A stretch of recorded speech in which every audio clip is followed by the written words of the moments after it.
there, I'm Liz and welcome to the Sewers Club Sawtooth Star block tutorial. In today's video, we'll follow along with the written pattern which can be downloaded on our website free of charge.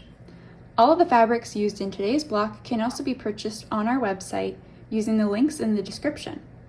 For this block, we recommend using a 1.8 stitch length and a 1/4 inch seam allowance. Unfinished, this block measures 6.5 inches square. Let's dive into the cutting requirements for this block. To complete this block, you're going to need 3 different fabrics. For fabric A, you are going to cut 1 3.5 inch square.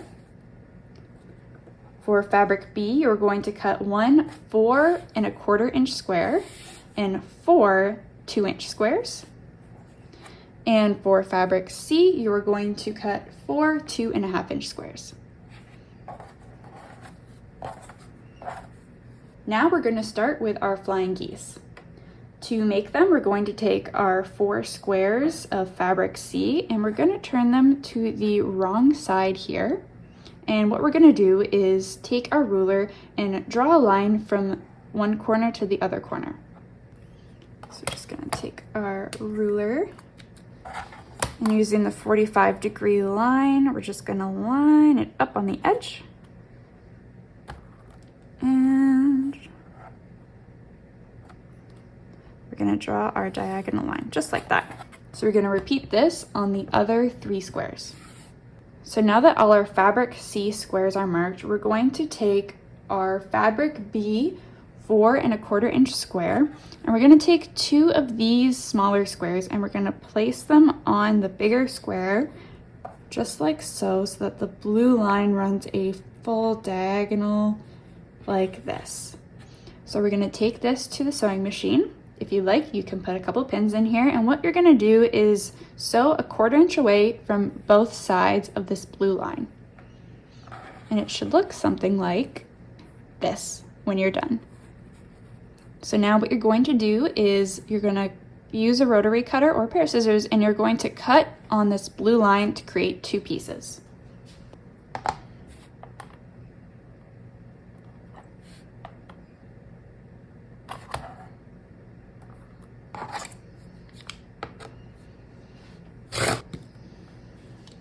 Just like that.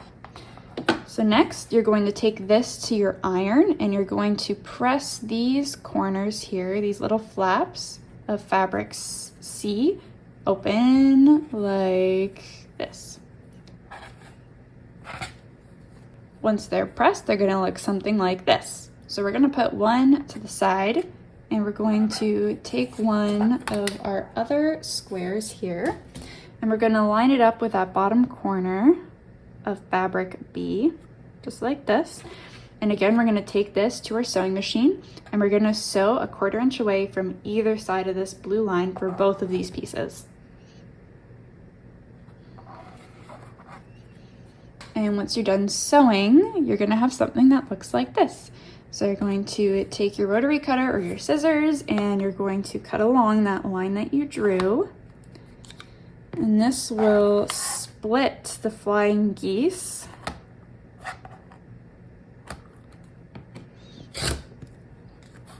So now you're going to have 4 flying geese. So you're going to take this to your iron, you're going to press the corner open, and then you're going to just trim these little ears here, here, and here. And this will create a total of 4 flying geese.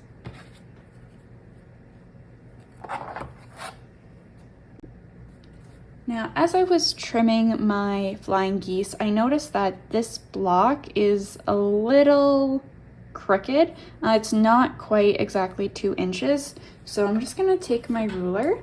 See, this block is the right size. It's about 2 inches, but this one, I was a little off when I was sewing, and I just have to trim a little bit here, just like this. And you want to be really careful when you're trimming flying geese because it can really mess with your point on the inside. So as long as this, from here to here, this part right here, stays your seam allowance, which is 1/4 inch, you should be fine.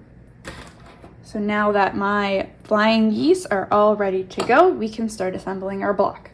So to do that, we're going to take our fabric A square and place it in the middle. And we're going to take our fabric B 2-inch squares and we're going to put them on the corners.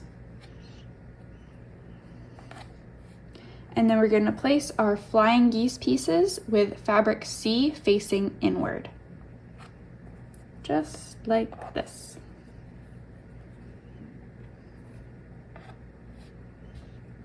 Now we're gonna take this to the machine, place them right sides together, and you can either chain piece them or sew them into pieces like this, and then put them together. And once it's sewn, it should look something like this. We hope you enjoyed today's tutorial. If you enjoyed the video, please leave us a like and make sure to leave any questions you have below in the comments. Thanks for watching.